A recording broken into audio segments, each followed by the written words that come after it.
तर पुढची महत्त्वाची बातमी बघूया। दौऱ्याच्या वेळेला पोलीस दलाकडून देण्यात येणारी महावंदनेची प्रथा माझ्या दौऱ्यामध्ये बंद ठेवण्यात यावी, मुख्यमंत्री देवेंद्र फडणवीस यांनी आदेश दिलेले आहेत। दौऱ्यात स्वागताला कोणीही पुष्पगुच्छ आणणार नाहीत। मुख्यमंत्र्यांनाच पोलीस वंदना बंद होत असेल तर इतर कोणत्याही मंत्र्यांच्या व्हीव्हीआयपी थाटाला आपोआपच चाप बसणार आहे। मुख्यमंत्र्यांचे आदेश सर्व विभागीय आयुक्त, जिल्हाधिकारी, पोलीस आयुक्त, एसपी, महापालिका आयुक्त, जिल्हा परिषद मुख्य कार्यकारी अधिकाऱ्यांना कळवण्यात आलेले आहेत।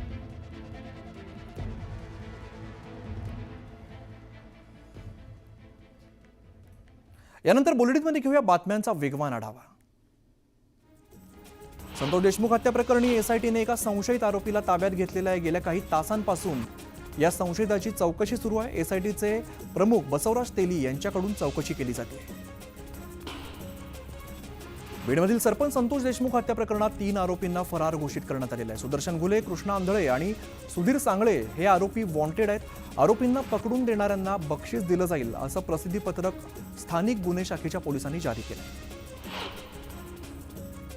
भाजप आमदार सुरेश धस यांनी मुख्यमंत्री फडणवीसांची भेट घेतलेली आहे। दरम्यान बीड प्रकरणात वकील उज्ज्वल निकम यांची नियुक्ती करण्याची मागणी धस यांनी केलेली आहे। तसंच एसआयटीतील काही अधिकाऱ्यांवर सुद्धा त्यांनी आक्षेप नोंदवला आहे। धनंजय मुंडे यांनी चंद्रशेखर बावनकुळेंची भेट घेतलेली आहे। यावेळेला मुंडे आणि बावनकुळे यांच्यामध्ये बंद दाराआड चर्चा झाली आहे। बीड प्रकरणानंतर दोघांच्या भेटीमुळे चर्चांना उधाण आले। सरपंच संतोष देशमुख हत्या प्रकरणातील मुख्य आरोपी सुदर्शन घुलेच्या शोधासाठी 7 पथकं विविध राज्यासह देशभरात रवाना झालेली आहेत। सुदर्शन घुले देश सोडून गेल्याची माहिती सीआयडीच्या हाती लागल्याची सूत्रांनी माहिती दिली। बीड पोलीस ठाण्यामध्ये बुधवारी 5 पलंग आणण्यात आले होते, मात्र 5 पलंगांपैकी 1 पलंग आज गायब झालेला आहे। त्यामुळे 1 पलंग नेमका गेला कुठे याची जोरदार चर्चा सुरू आहे। वाल्मिक कराड असलेल्या पोलीस ठाण्यात पलंग आणण्यात आल्याने राजकारण चांगलंच तापलेलं आहे। त्यानंतर सदर पलंग गार्डसाठी मागवण्यात आल्याचं स्पष्टीकरण बीडच्या सहाय्यक पोलीस अधीक्षक सचिन पाणकर यांनी दिलं।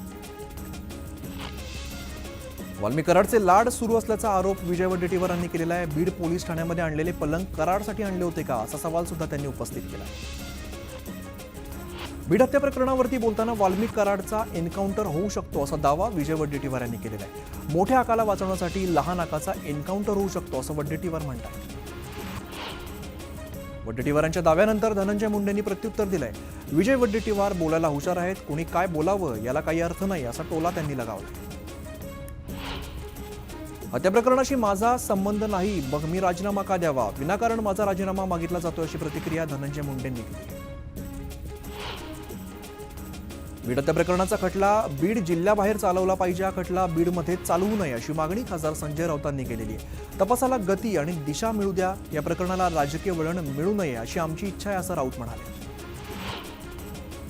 खासदार संजय राऊतांनंतर अंबादास दानवेंनी सरपंच हत्या प्रकरणाचा खटला बीड जिल्ह्यात चालवू नका, बीड बाहेर चालवा अशी मागणी केलेली आहे। कराडच्या अटकेनंतर लुटुपुटूची लढाई सुरू झाली अशी टीका सुद्धा दानवेंनी केली। महाराष्ट्राची बदनामी म्हणजे मुख्यमंत्र्यांची बदनामी झाल्यासारखं आहे। फडणवीसांनी किती जणांना सोडलं, अडकवलं, तपासणीसाठी एसआयटी हवी असं म्हणत संजय राऊतांनी मुख्यमंत्री फडणवीसांवरती निशाणा साधला आहे।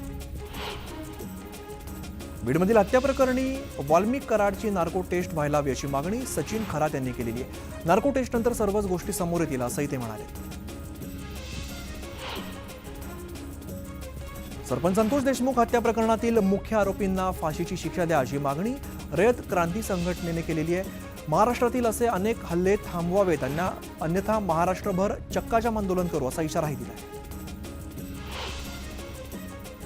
लाडक्या बहीण योजनेचा लाभ घेणाऱ्या महिलांची फेरतपासणी होणार आहे। योजनेचा गैरवापर करून ज्यांनी पैसे घेतले अशा तक्रारींची तपासणी केली जाणार असल्याची माहिती मंत्री आदिती तटकरे यांनी दिली आहे। दरम्यान शासन निर्णयात बदल न करता पडताळणी होईल असंही त्यांनी स्पष्ट केलं आहे। धाराशिवच्या तुळजापूरच्या मेसाई जवळगातील नामदेव निकम या सरपंचावरती गुंडांनी जीवघेणा हल्ला केला होता, मात्र पोलीस तपासात सरपंचाचा बनाव समोर आलेला आहे। बंदुकीचा परवाना मिळवण्यासाठी सरपंचाने स्वतःवरच हल्ला केल्याची बाब समोर आली। कोल्हापुरातील एक अजब प्रकार समोर आलेला आहे। रस्त्यात अँब्युलन्सला स्पीड ब्रेकरचा जोरात धक्का बसल्याने मृत व्यक्ती जिवंत झालेली आहे। संबंधित व्यक्तीचा अंत्यसंस्काराची तयारी सुरू असताना अचानक जिवंत व्यक्ती घरी आल्याने चर्चांना उधाण आलेलं आहे। भोसरीचे आमदार महेश लांडगे यांनी आयोजित केलेल्या आमदार केसरी पर्व बैलगाडा शर्यतीत मावळच्या बैल जोडीने प्रथम क्रमांक पटकावलेला आहे। या शर्यतीमध्ये जुगलबंदी लावण्यात आलेली होती। या जुगलबंदी पाहण्यासाठी नागरिकांनी मोठी गर्दी केली। नांदेड जिल्ह्यातील माळेगावची यात्रा पशूंच्या बाजारासाठी प्रसिद्ध आहे। या बाजारात उंट बाजाराला सुरुवात झालेली आहे। यावेळेला उंटांचा बाजार भरलाय, पण उंटांच्या किमती घसरल्या। धुळ्यात प्राथमिक आरोग्य केंद्रासाठी शासनाने 10 नव्या रुग्णवाहिका दिलेल्या आहेत, पण अजून लोकार्पण न झाल्याने गेल्या महिन्याभरापासून या रुग्णवाहिका धूळ खात पडल्या। दरम्यान रुग्णवाहिकांचं लवकरात लवकर लोकार्पण करावं अशी मागणी ठाकरे गटाचे उपजिल्हाप्रमुख शानाभाऊ सोनवणे यांनी केली। हिंगोलीच्या वसमतमध्ये नगर परिषदेने शहरातील अतिक्रमणांवरती कारवाई केलेली आहे। या कारवाईच्या वेळेला तगडा बंदोबस्त तैनात करण्यात आला आहे। भीम आर्मीचे संस्थापक चंद्रशेखर आझाद यांनी परभणीमध्ये सोमनाथ सूर्यवंशींच्या कुटुंबियांची भेट घेतलेली आहे। दरम्यान परभणी घटनेच्या विरोधात लोकसभेमध्ये आवाज उठवणार असं आश्वासन सुद्धा दिलं आहे। देशाचे केंद्रीय कृषी मंत्री शिवराजसिंह चौहान यांनी सहकुटुंब साई दरबारी साईबाबांचं दर्शन घेतलेलं आहे। दुपारच्या मध्यान्ह आरतीला सुद्धा ते उपस्थित होते। यावेळेला त्यांनी कृषी केंद्रात जात शेतकऱ्यांशी संवाद साधला। वेळेमध्ये पीक विमा न दिल्यास विमा कंपन्यांना आता 12% व्याज द्यावं लागणार आहे, असा इशारा देशाचे कृषी मंत्री शिवराजसिंह चौहान यांनी दिला। जामनेरमध्ये 6वीच्या विद्यार्थ्याने मंत्री गिरीश महाजनांचं चित्र रेखाटलेलं आहे। एका कार्यक्रमादरम्यान या विद्यार्थ्याने नववर्षाची भेट म्हणून महाजनांना त्यांचं चित्र काढून भेट दिलंय। त्यानंतर महाजनांनी कैलास कोळी या विद्यार्थ्याचा सत्कार केलाय। पोलीस वर्धापन दिनानिमित्ताने उदगीरमध्ये भव्य रॅली काढण्यात आली। पोलीस कर्मचाऱ्यांसह विद्यार्थ्यांनी या रॅलीमध्ये सहभाग नोंदवला। सांगलीत मकर संक्रांतीसाठी चिकी गुळाची मागणी वाढलेली आहे। सांगली मार्केटमध्ये रोज 200 ते 300 टन गुळाची आवक होते। त्यामुळे गुळाचा व्यापार सध्या तेजीमध्ये सुरू असून सुमारे 1.5 कोटींची उलाढाल होते। छत्रपती संभाजीनगरचे पालिका आयुक्त जी श्रीकांत यांच्या प्रशासकीय काळामध्ये मोठ्या प्रमाणात भ्रष्टाचार झाल्याचा आरोप आमदार प्रशांत बंब यांनी केलेला आहे। या प्रकरणी कारवाईची मागणी सुद्धा केली जाते। जालना जिल्ह्यात बदलत्या वातावरणामुळे मोसंबीच्या पिकावरती मंगू रोगाचा प्रादुर्भाव झालेला आहे। हजारो हेक्टरवरील मोसंबीचं पीक धोक्यात आल्यामुळे शेतकरी संकटात सापडले। चंद्रपुरातील काही शेतकऱ्यांनी सध्या कापूस आणि सोयाबीन घरी साठवून ठेवलेला आहे।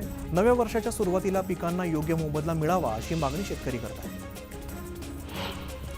यावलमध्ये भाजपाच्या वतीने सदस्य नोंदणी अभियान घेण्यात आलेलं आहे। यासाठी आमदार अमोल जावळे यांच्या उपस्थितीमध्ये बैठक घेण्यात आली। अभिनेता सोनू सूद याने सहपरिवार साईबाबांच्या मध्यान्ह आरतीतील हजेरी लावलेली आहे। सोनू सूद यांचा